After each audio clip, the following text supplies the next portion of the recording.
અને એવો સદગુરુ જ્યાં સુધી અને સદગુરુ ગોતવા જઈએ મળશે નહીં. આખે આખા કપાળ રેંગ્યા હોય, ઢીસણ સુધી ડેરખા હોય ને આપણે હાલ્યા જતા ને વાયથી હાથ કરે, એ ભગત ખડા રે તેરા બેડા પાર. તમે રોટલા આટું વંડિયું ઠેકો, શું બેડા અમારા પાર કરો. પણ ભજન તમારું જતી પાકે તેથી અખિલ બ્રહ્માંડ નો માલિક તમને આંગળી પકડવા વાળો ગમે ત્યાંથી મળી જાય, પણ ભજન તમારું પાકવું જોઈએ. કચ્છનો બારવટીયો જેસલ જાડેજો સતી તોરલ છે ને, એના ગુરુ છે, પણ ઈ ગુરુ ગોતવા નતો ગયો, ચોરી કરવા ગયો હતો. અને ત્યાંથી બાપુ વાત લાંબી છે. એ ઘોડીએ ખીલો કઢાવ્યો ને હથેળીમાં ખીલો ધરબી દીધો, અને ત્યાંથી બાપુ ગુરુ મળી ગયા. ભજન જેથી પાકે તેથી બાપુ તમને ગમે ત્યાંથી ધોળા લુગડામાં, ફાટલા લુગડામાં તમને સદગુરુ મળી જાય. પણ બાપુ વાવણી ચાલુ કરી દેવી પડે. એમના પૈસા દીધે બાપુ ભજન નથી થતું, ખોટી વાત. એની માટે તો સમર્પણ હોવું જોઈએ, ત્યાગ હોવો જોઈએ, અને સત્યના રાહ ઉપર હોવા જોઈએ. તમે સત્યના રાહ ઉપર હોય, અખિલ બ્રહ્માંડના માલિકને એકથી તમારી ઝૂંપડીએ આવવું પડે, આવવું પડે ને આવવું પડે, અને સત્યને કસોટીમાંથી ઉતરવું જ પડે. તમે જો મને એક ભાઈ કહેતા હતા, મને કે આ ભક્તિ કરે એમને કે આટલું બધું દુઃખ શું કામ? તમે કીધું કસોટી હોનાની જ હોય ને લોઢાની હોય. હોનું બનવા માટે તો બાપુ, અને હોનું છે ને તોલે મળે છે ને લોઢા મળી કે મળે છે. હોનું બનવું હોય તો બાપુ કસોટીમાં તો ઉતરવું જ પડે. 1.5 લાખ રૂપિયા છે, રૂપિયા જેટલું આવે એને તો કસોટી કર્યા વગર તો બાપુ કોઈ નો દે ને 1.5 લાખ રૂપિયા. હોનું બનવા માટે તો પછી લોટા રહ્યો ને કોઈ કસોટી જ ન કરે. થાવું છે હોનું ને કસોટીમાં ઉતરવું નથી, બે વાત નો પતે. કસોટીમાં પાર ઉતરવું જ પડે. સત્યના રાહ ઉપર હોય ને, હરિચંદ્ર રાજા બાપુ તમે જુઓ, છે ખુદી નો હાર્યો તો નો જ હાર્યો હોય, એ કે જે થાવી હોય થાય. અરે વેચાણા એ તો ઠીક છે, પણ હારો ગ્રાહક નો જડ્યો. તમે જો હરિચંદ્ર રાજા અયોધ્યાનો મહારાજા શમશાનમાં નોકરી કરે, શમશાનમાં.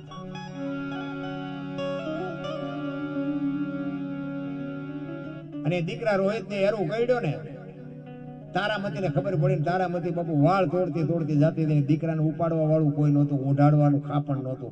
કસોટી તો બાપુ જેની માથે પડી હોય ને ખબર હોય. એ દીકરાને હાડી હતી, હાડથી ફાડી અને હાડી ઓઢાડી અને દીકરાને ખંભે નાખીને શમશાન ભૂમિમાં લઈને આવ્યા તારામતી. હરિશ્ચંદ્ર રાજા ખડગ આડું કરીને ઉભા રહ્યા, મારું દાણ દેતા જવા. અયોધ્યાનો મહારાજા મહણિયામાં નોકરી કરી. બાપુ સત્યની શું તાકાત હોય. આપણે તો બધા માર્યા વગરના રોવે છે, અમારી પાસે કઈ નથી, અમારી પાસે કઈ નથી. મરો કઈ ન હોય તો તમારે મારે જ્યાં હજી બૈરા વેસવાનો વારો આવ્યો. પેલા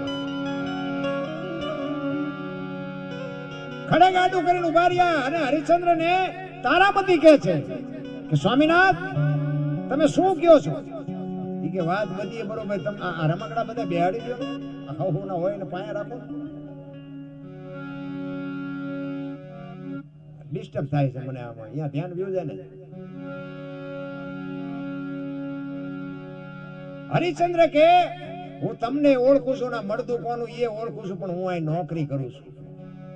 અડધી રાત્રિનો સમય છે બાપુ, કાળી ડિબાંગ રાત જામી છે, મેઘ જામ્યો છે, વરસાદ છમક પાણી પડે છે. અને બાપુ રાહડા ડાકણું રાહડા લેતી હોય શમશાન ભૂમિમાં. બે માણા ઉભા હોય છે, મરેલો દીકરો હોય છે. મારા રામચિત્ર કેવું હોય છે તમે જોવો તો ખરા. ઈ કે મારું હવાશેર ખીચડી અને મારા ધણીનું હવા મીટર કાપડ આટલું તમે મને આપો તો જ હું તમને અંદર જવા દઈશ, ને જવા નહીં દઉં. હરિશ્ચંદ્ર રાજા તારામતીને કહે છે મારી ખીચડી કદાચ હું જાતી કરું, પણ હવારે મારા ધણીને મારે જવાબ શું દેવો? નોકરી કરું છું. એ હાડી અડધી ઉડાડી દે, એમાંથી અડધી ફાડીને આપી, ગાલ્યો આ અડધું ખાપણ તમને આપું, અને હવે તો આ દીકરાને હળગાવા જવા દો. એ લાકડા ભેગા કરી અને દીકરાને આમ સબને માથે બાપુ ગોઠવ્યો ને, અને અગ્નિ ચાપવાની તૈયારી કરીને વિશ્વામિત્રના હાજા ગગડી ગયા. હરિશ્ચંદ્ર બાપુ છે ખુદી ઝૂક્યો નતો. વિશ્વામિત્ર બાપુ સ્વર્ગમાં જઈ અને ઈશ્વરને કહે છે કે બારે મેઘ ખાંગા કરી દીજો, ઓલું મળદું હળગી ન જાય ને, કે સ્વર્ગમાં ઇન્દ્રનું ઇન્દ્રાસન હેઠું જાય છે, કોઈ બેહી નહીં શકે. અને બારે મેઘ ખાંગા કરી દીધા ને, તેથી બાપુ પુરુષ જેવો પુરુષ હરિશ્ચંદ્ર રાજા થાકી ગયો ભાઈ, હારી ગયો, ભાંગી ભૂકો થઈ ગયો. અરે તારી ભલી થાય, તારી જીવવા તો ન દે પણ મર્યા પછી કે હળગવાય ન દે. આટલું અમે શું પાપ કર્યું છે? તેથી હરિશ્ચંદ્ર બાપુ ભાંગીને ભૂકો થઈ ગયા ને, તેથી બાપુ તારામતીએ લગામ હાથમાં લીધી કે તમે મોળા ન પડશો, હું તમારી પડખે ઊભી છું. બાપુ દીકરી એને કહેવાય. જ્યાં ધર્મ ધ્રુજો પુરુષ ન પૂગી ગયો, તેથી બાપુ દીકરીઓએ આબરૂ રાખી. ઈ કે દીકરો દીકરાને ઠેકાણે વિયો ગયો કે હા કે તમારી પાસે ખડક છે ને, તો કે હા કે મારું માથું ઉતારી લ્યો. તમારે પછી જીવવું હોય તો જીવજો, મરવું હોય તો મરી જજો. પછી હરિશ્ચંદ્રની હિંમત આવી કે વાહ મારા નાથ, તે મને અડધું ઊંઘ આપ્યું પણ બાપુ દુનિયામાં નામ કઢાવે એવું. અને બાપુ હારું માણા હોય તો જીવવાની મજા આવે. પતિ પત્ની જો બે વ્યવસ્થિત હોય તો જીવવાની મજા આવે. નકર તો બાપુ હબો હારો નો હાંપડે ને મિત્ર મળે જો લબાડ, પત્ની મળે કભાર જાતો હેળે જો અવતાર. તૈણે પખા મોળા હોય તો ગિરનાર ભેગું થઈ જવાય. બૈરામ ઠેકાણા ન હોય, છોકરામ ઠેકાણા ન હોય, હગામ ઠેકાણા ન હોય, ભાઈબંધમાં ઠેકાણા ન હોય. જાવું ઊંચા માણા બહાર નો થાકે ને એટલે ઘરે જાય, થાક ઉતરે. તમે જો 2 દી 5 દી તમે 4 ધામની જાત્રા જાઓ ને તોય તમને હવે ઘરે જવું. શું આખી દુનિયાનો થાક બાપુ ઘરે ઉતરી જાય. પણ ઘરે એ ડેલામ કર્યા પહેલા સોટે અને ઈ થાક જે લાગે ઈ ચા ઉતરે, ઈ ચાય નો ઉતરે. માણા તો બાપુ જો ઘરનું, હું તો એમ કહું ભગવાન પાસે અરજ કરજો કે કા ન દેજે, એમ નામ વયા જઈશું, અને દે તો કઈક સારું દેજે. 60 વર્ષની થઈ હોય ઉમરા વચ્ચે રહી સબે રમતી હોય, ઢબો ઢા ઢબો. હવે ઢબો ઢા તો તારી અરે મંડાણા ઈના થઈ ગયા. શું આ બૈરાને કરું? તમે આ અમને હાથની હથેળીમાં રાખો અને તમે એમ કરે આવ્યા, હું કહું હાલો હાલો ચા પાણી રોટલા સિવાય જવાય. અને હું આમ ડેલામ લઈ જાઉં અને રવડામાંથી હાણે શું લોટા મંડે ઉડવા, મારે ચીંપા જવું. હે હારું માણા ન હોય તો જીવવાની મજા જ ન આવે. ભલા માણસ દીકરી તો દીકરી છે રામ, એક સમર્પણની મૂર્તિ છે. માં મમતાનો મહાસાગર છે રામ. માં તો માં છે. પણ અત્યારે જો કે બધું પરિવર્તન છે, આપણી સંસ્કૃતિ બધી ધીરે ધીરે લુપ્ત થતી જાય. કારણ કે પેલા છે ને ભેંસું ઊભી ઊભી ખાતી હતી, માણા બેઠા બેઠા ખાતા હતા. અત્યારે ભેંસું બેઠી બેઠી ખાય, માણા ડીસું લઈને રખડતા હોય. આમાં થોડાક ભાત નાખજો, આમાં થોડું એક ભજીયું નાખશે, આમાં થોડી દાળ નાખશે. આપણે ભિખારી જેવી જિંદગી કરી નાખી. આ આપણી સંસ્કૃતિ છે. 2 કિલો ચોખ્ખું ઘી બજારમાં નથી ખપતું. 2 લીટરના પીપળા દારૂના બાવળી એમ ખપી જાય. બોલો તોય કે છે કે મેરા ભારત મહાન, ખટારાના ઠાઠે લખે ભારત મહાન ન થાય. તો આપણે સુધરવું પડે તે ભારત મહાન થાય. અરે સંસ્કૃતિની પથારી તમે જો આપણા ગઢા થીગડા ઉપર થીગડા મારી મારીને બાપુ જીવતા હતા. કપડાને અત્યારે કોઈ થીગડા વાળું કપડું પહેર્યું હોય મને દેખાડો. અત્યારે ફાટલા પહેરવાનું ચાલુ થયું. બોલો ઓલા જીન્સમાં માથા વ્યા જાય એવડા એવડા ફાંકા હોય. એટલે આવા તો અમે પહેરતા જ હતા. ખબર નહોતી કે આવું ટાણું આવશે ને કઈ હાઈસ્વીટ રાખ્યા હોત તો અમે પહેરતા હતા. આ સંસ્કૃતિ છે આપણી. પણ બાપુ એવા જે બુદ્ધિના ગાળિયા થયા છે ને, તમે જોવો તો ઓલા માથા માથા છોકરા ઓલા પેલા ઓલા માલધારી ઘેટા બકરાની ઓલી ઊન કાપે ને તો ઉપર આમ ફૂલડા પાડે. અને આ ભણેલા ગણેલા શું કે એ કે આ માલધારીને શું ખબર પડે, જો આવા ફૂલડા પાડીને બિચારા રાજી થાય. અત્યારે કરોડપતિના દીકરા આ ફૂલડા પાડે. બોલો આઈન પા ટોકો હોય ને આઈન પા કાન ઢાંકો હોય તો આપણે એમ થાય કે ઓલું માલધારી કરતા દીવડું આવ્યું.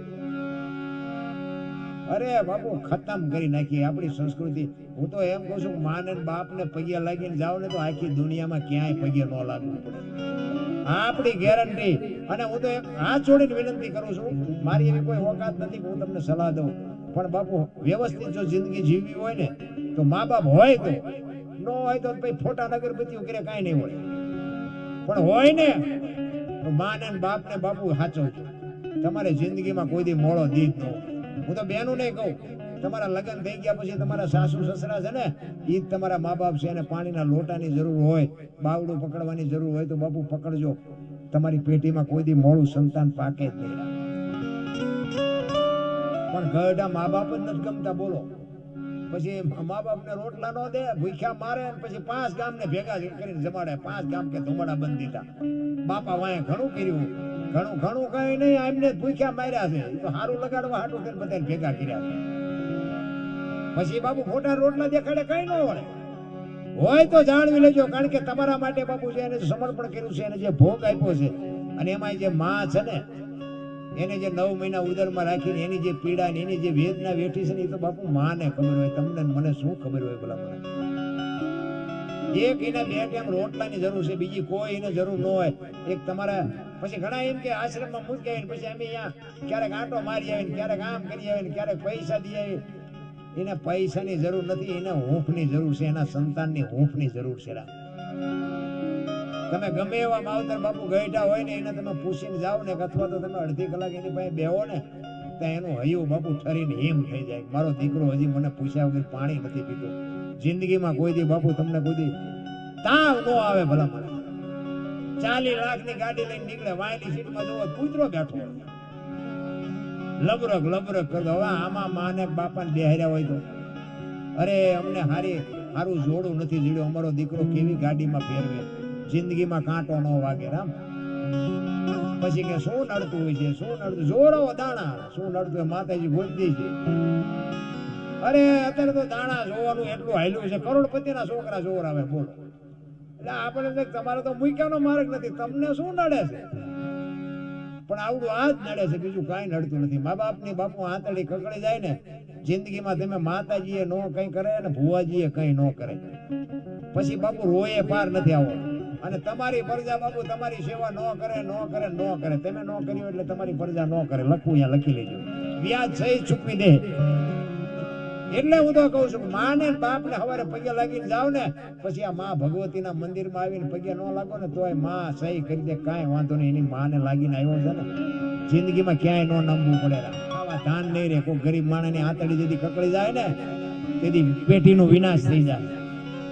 પ્રેમ તો પ્રેમ હોય. અખિલ બ્રહ્માંડના માલિકને એકો એક જેટલાય પ્રેમ કર્યો, ઈશ્વરને બધાની ઝૂંપડીએ બાપુ ધક્કો થયો છે.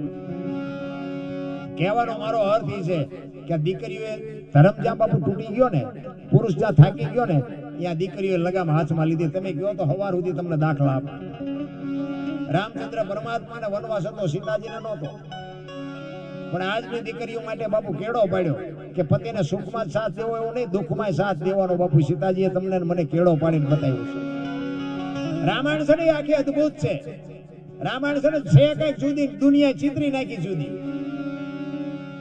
સીતાજીને કે લક્ષ્મણ રેખા ઓળંગી ગયા ને એનું હરણ થયું. રામાયણ સાંભળી છે બધાએ. મને એમ થાય કે રામાયણ સાંભળે, રામાયણ જો ઘર સુધી પોગે ને રામાયણ બેહારી કરવાનું શું? આ રામાયણ તમે રામકથા બેહાડી હોય અને આપણા ઘર સુધી જો રામાયણના પ્રસંગો જે બને એ આપણા ઘર સુધી જો ન આવે તો આ રામાયણમાં ફાયદો કોને? મંડપ વાળાને, સાઉન્ડ વાળાને, સાજીદાને, કલાકારને. તમારા ખિસ્સા ખાલી થાય, તમારું કઈ ન વળે. પણ અહીંયા વક્તા બાપુ વાત કરતો હોય કે રામચંદ્ર પરમાત્મા અને ભરતનો બાપુ પ્રસંગ આવે ને ભાઈના ભરતને પ્રેમની જ્યારે વાત કરે, ભાઈનો કેવો પ્રેમ હોય. આ વાત સાંભળ્યા પછી ઘરે આવ્યા પછી નાનો ભાઈ જો મોટા ભાઈને બથ ન ભરી લે તો બાપુ કથાનો કોઈ મતલબ નથી. દેરાણી જેઠાણીના વિખવાદ ન મટે, હાઉ વહુના વિખવાદ ન મટે તો બાપુ કથાનો કોઈ મતલબ નથી. બાકી તો બાપુ કથા વાંચવા વાળાની હિલોળા છે.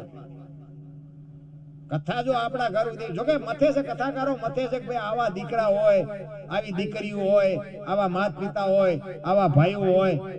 પણ એ હાંભળ્યા મંડપમાં હોય ત્યાં સુધી, બાકી બહાર નીકળે એટલે ખંખેરી નથી જવાનું. કાંઈ નહીં ભલે પડ્યું કઈ છે લઈ જ નથી જવાનું. એની વાત નથી રાખી. એટલા જ માટે જેટલા સફળ પુરુષો છે એમાં બાપુ જયારે પુરુષ થાકી ગયો ત્યારે દેશની આબરૂ દીકરીઓએ રાખી છે. તમે કહો તો તમને 1000 દાખલા આપો. સીતાજી કે લક્ષ્મણ રેખાને ઓળંગી ગયા અને હરણ થયું તો તમે એમ માનો છો સીતાજીમાં શક્તિ નહોતી? હે મિથિલા નરેશની દીકરી અગ્નિનો ગોળો હતો, અગ્નિનો ગોળો.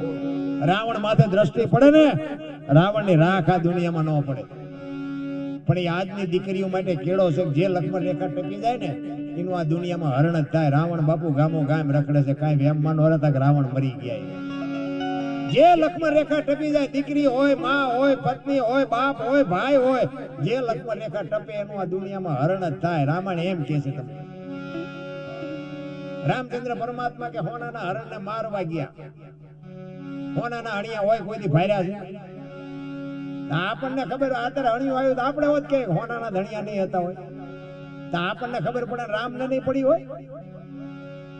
પણ રામાયણ એમ કે છે કે જે મોહની વાયા દોડે ને એનું ઘરમાં બાપુ પતન જ થાય. બહુ મોહ વાયા દોડવાની જરૂર નથી. રામાયણ છે આખી જુદી છે. કેવા ભાઈઓ તમે વિચાર કરો, અયોધ્યાના મહારાજ દશરથ, એના 4 દીકરા, અને રામચંદ્ર પરમાત્માને જયારે વનવાસ મળ્યો ને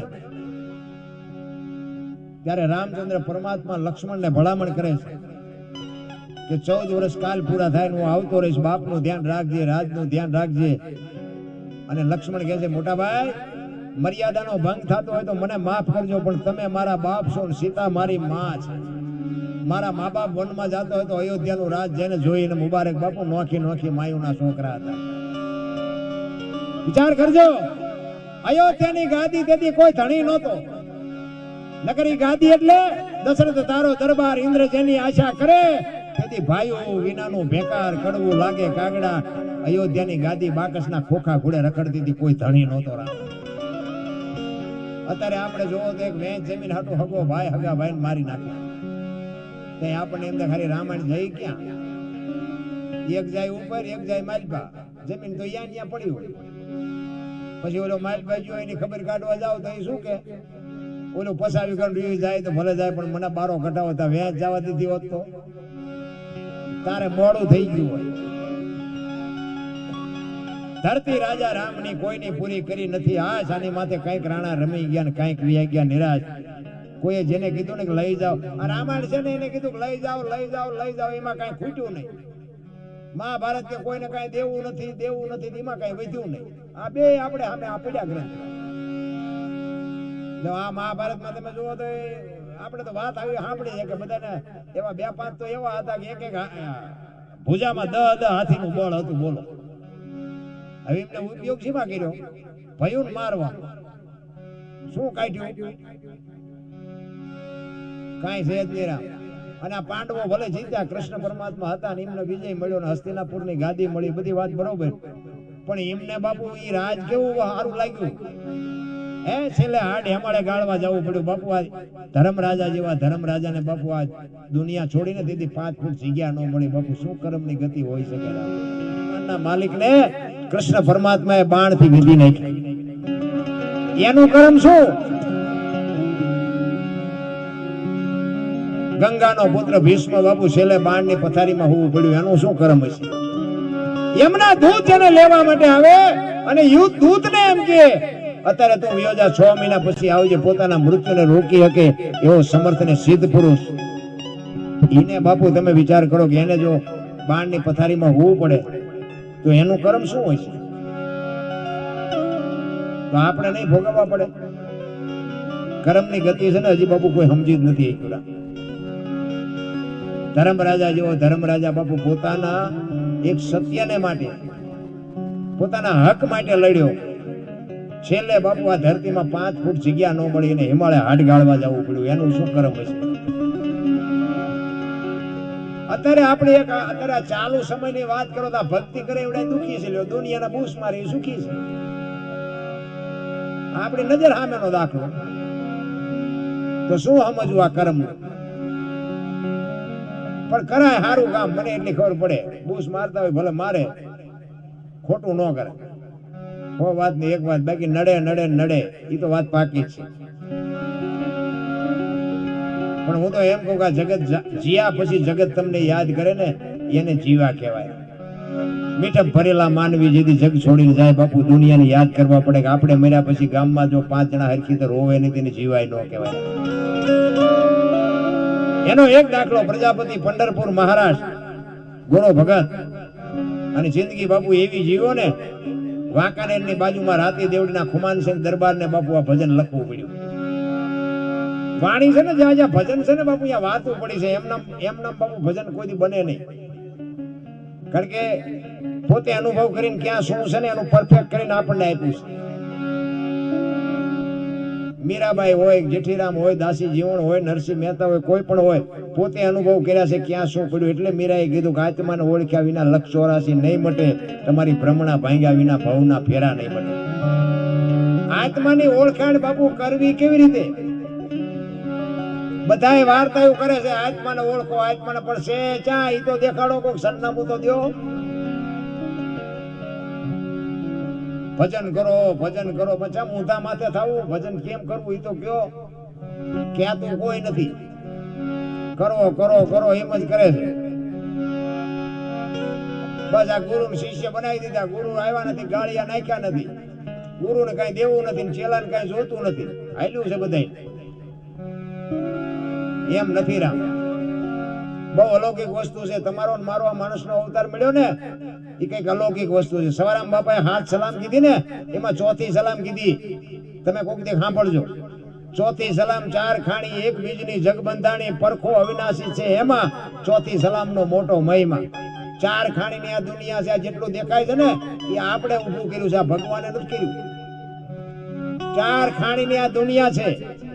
ઓર થી જન્મે, ગર્ભ થી જન્મે, ઈંડા થી જન્મે અને પાણી થી જન્મે. આ 4 ખાણી ની દુનિયા. ઓર થી જન્મે ને પશુ, ગર્ભ થી જન્મે માણા, ઈંડા થી જન્મે ની પક્ષી અને ઈયળ મચ્છર માયક છે ને પાણી થી જન્મે. બસ આ 4 ખાણી છે. બાકી તો જેટલું દેખાય બધું આપણે ઊભું કર્યું છે. એ 4 ખાણી ની જો સમજણ પડી જાય ને તો જીવનમાં બાપુ ભજન થઈ જાય. આપણે કોણ ચીજ ખબર નથી. આવ્યા છીએ ક્યાંથી, જવાનું તો ગમે ત્યાં હોય, પણ આપણે આવ્યા છીએ ક્યાંથી તો આપણને ખબર હોવી જોઈએ ને. અને આમાંથી કોઈને ખબર હોય તો હું વાત કરો કે તમે ક્યાંથી આવ્યા છો. જવાનું તો ભલે ગમે ત્યાં હોય. અટપટી બાબત છે. મારા રામ એ તો એવા સદગુરુ મળે ને તો તમને આની શાન મળે. બાકી જે ભગવાન કાંઈ ન હુજે. આમ ભજન ભજન એમના સમજાય જ નહીં. એક ભજન એમ કે છે, પેલા મેં જન્મ્યા પછી જન્મ્યા બડા ભાઈ, ધામધૂમ થી મારા બાપા જન્મ્યા પછી જન્મી મારી માં. વહા ભાંગી નાખે કે નહીં કહું. પેલા હું જન્મ્યો, પછી મારા મોટા ભાઈ જન્મ્યા, પછી મારા બાપા જન્મ્યા, પછી મારી માં જન્મી. હોય આવું? અમે કહીએ છીએ હોય. હવે તમને ન સમજાય તમારો પ્રશ્ન છે. આની માટે સદગુરુ જોવે.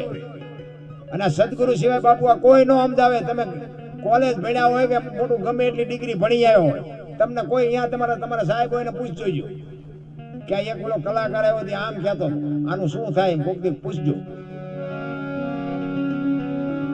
ભોળાનાથ નો દીકરો કે ગણપતિ નું માથું ભોળાનાથે કાપ્યું અને હાથીનું કે લગાડ્યું.